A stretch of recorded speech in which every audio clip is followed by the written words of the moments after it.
Hi guys, welcome back to my channel. Mayam ngasidi hangamga ngaga thongbagi recipe share tawjarake. Inamdada hangamga ngaga thongbase yam hauri aduga ngasigi se laina hangamga ngaga masla yamna ikna sijanaraga hauna thongbagi recipe mayam da share tawjarake. Mayam video se loina yengbiu. Mayam se yumgi hangam ne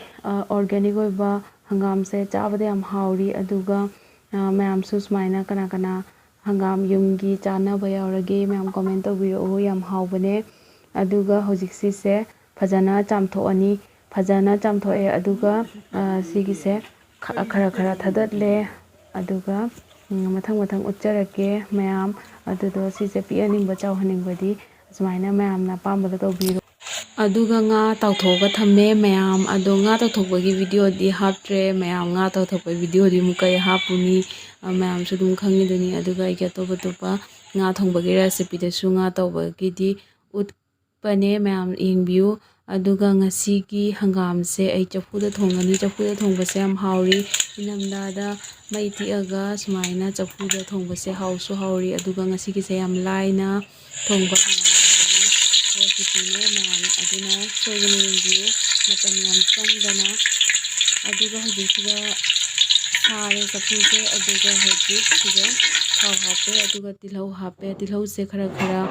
machu anjalae khara golden brown machu lakpa matam sida hojisiga hangam hapjalani aduga maida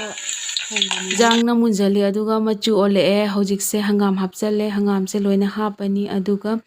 loina hap loraga mix tawrani aduga hangam sidagi mahi thoklakpagi minute 5 ngaurani fajana makhum khumjalaga minute 5 mahi thoalani aduga marak som otkani ado mai sidi adum yam kanna high flame da thare aduga amuksu smaina marakta napsanba tawdana bagi aina amtang otle ado makhadadi mahi do thoklakpani na kashu napsaloi aduga smaina amtang fajana mix tawre aduga amuksu kupsalaga mahi fajana thokpa ngairani hojikse mahi se fajana thoe aduga mahi se tholagaga aduga kharasu dum kangsangre hojikse yankhang half tablespoon aduga Panchforon half tablespoon Panchforon da spices manga yawani na mai makhan gi flavor mayam da loina thoklani aduga asta morok su half tablespoon aduga thum se tablespoon ama hape aduga kona amok mutarasu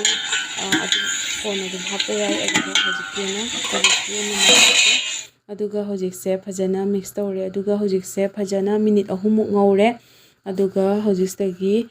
ising se thoi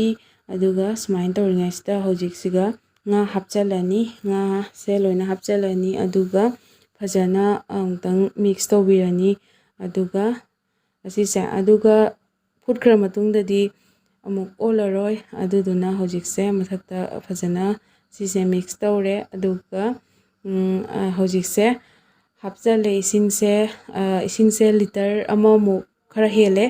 sumaina masla likna hangam thongba chabase aigi wakhandadi mahi khara yamaga chabasina yam hauri aduduna mahi khara yamna hape aduga mayamna lianingba oiragasu mahi sidi dum khara yamna hapaga horen boil tawrakanda adum khara lialasu dum yai aduga hojikse mai kanna tharani aduga minute 35 muk sawalani aduga sumaina thongbase yamna lai aduga matamse yam changde aduduna sumaina sawhalakanda minute 5 natraga 10 sawhalninga matamda atopa leiba thabak singdo adum tawba yai hojikse minute 17-18 muk sawhalle aduga loire hangam sumaina thongbase aduga hojikse lautharani aduga sise lauthaba loire aduga hojiksiga fadigom hapjalani asisu yumgi fadigom ne adu mayam sumaina inamdada organic hinjang mayam sina chabase yam hauri aduga mayam su sumaina soidana thonga chabiu yam laina aduga mayam hangam matamda inamna matamda noihodradi noira hainarine aduduna mayam su sumaina noiningba mi leiragadi soidana se yam chabiu pamdabo oiragasu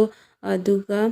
aigi video se pambiragladi like share subscribe comment tawbiramu aduga mathangda kai anoba recipe thangacharuge habdo comment tawbirau ngasigi loisanjarage thank you for watching.